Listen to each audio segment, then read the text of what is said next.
Hello दोस्तों, कैसे हैं आप सभी का स्वागत है आपके अपने इस यूट्यूब चैनल हिंदी की बिंदी में।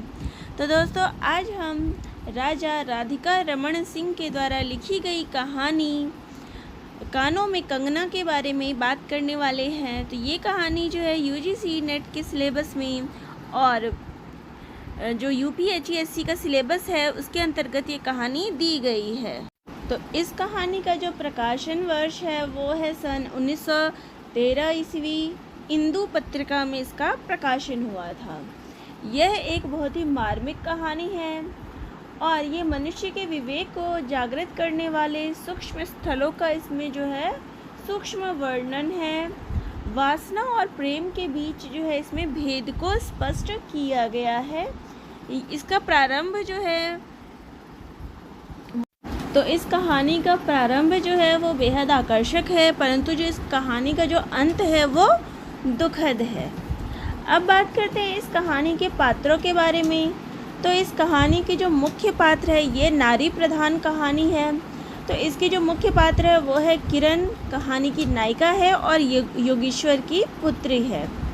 इसके अलावा नरेंद्र जो कि लेखक है और किरण का पति है, और योगेश्वर नरेंद्र के गुरु हैं और किरण के पिता हैं।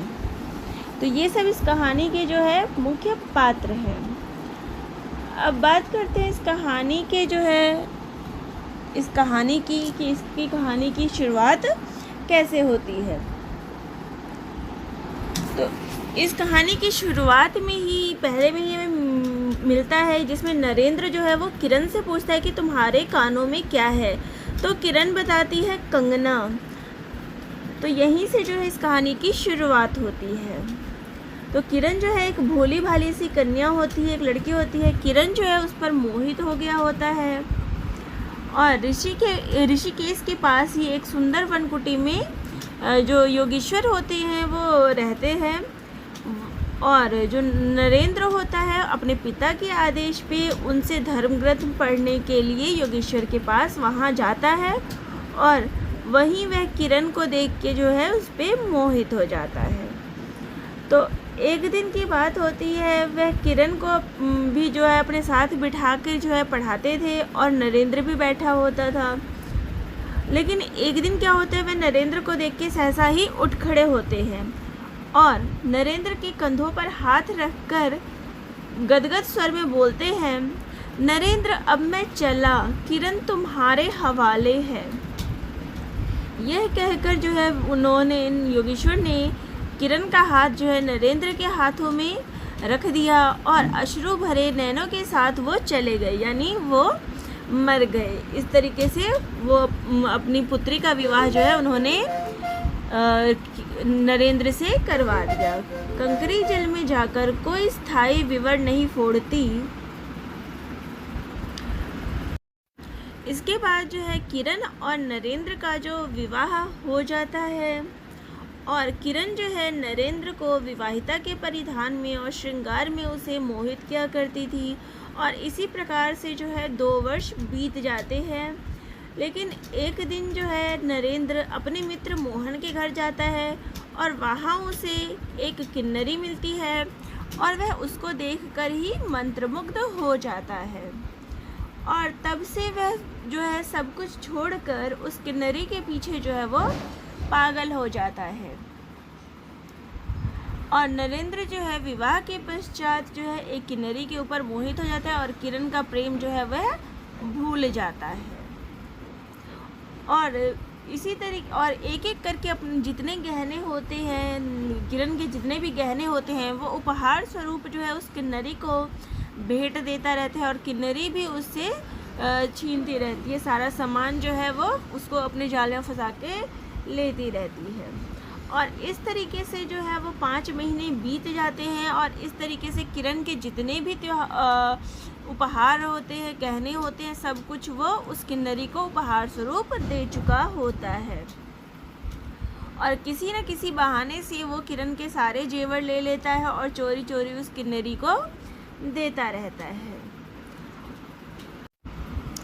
और इसी तरीके से वो अपने सारे गहने जो है उसको दे देता है, और जब किन्नरी को देने के लिए कुछ भी नहीं बचता, तब नरेंद्र जो है किरण से पूछता है कि कोई गहने बचे हैं। तो इस समय किरण के पास केवल जो है दो ही कंगन ही बचे थे जो उसने अपने कानों में पहन रखा था। उसे जो है अपने कानों के कंगन को देखकर अपने प्रथम मिलन की बात याद आई, जब नरेंद्र ने उसे पहली बार देखा था। और इस कहानी में हमें यहाँ पर जो है शकुंतला और दुष्यंत की कहानी का भी जिक्र मिलता है। तो यहाँ पर जो है शकुंतला और दुष्यंत की कहानी का जिक्र भी मिलता है कि अभिज्ञान शाकुंतलम, जहाँ अंगूठी जो है एकमात्र निशानी होती है, और उस अंगूठी को देख के ही जो दुष्यंत होता है, राजा दुष्यंत, उसको सब कुछ याद आ जाता है शकुंतला के बारे में। लेकिन किरण की दुनिया ही अलग होती है, उसको नरेंद्र को इन सब बातों का जो है कोई फ़र्क नहीं पड़ता है, और वो दिन प्रतिदिन जो है उसी के पीछे रहता है। और ये बात जो है किरण को भनक लग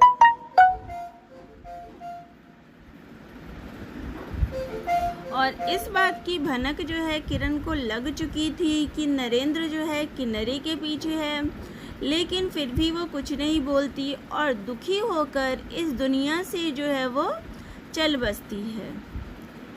जो कि कहानी के शुरुआत में ही नरेंद्र ने जो है किरण से पूछा था कि तुम्हारे कानों में तुमने जो है कानों में कंगन क्यों पहना है,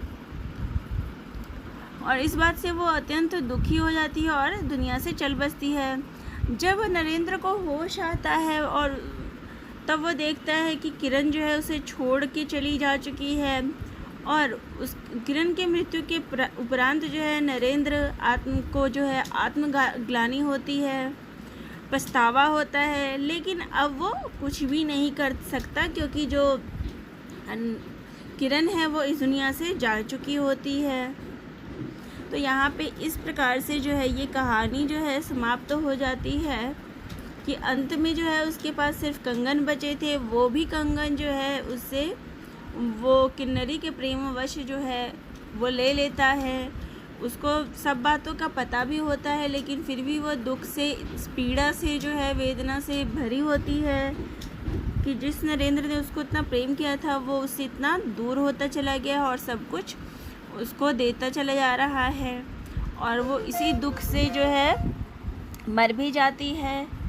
बाद में नरेंद्र को इस बात का जो है वो पछतावा होता है, परंतु वो कर भी क्या परंतु अंत में जो है वो कुछ नहीं कर सकता था जब किरण उसे छोड़ के चली गई।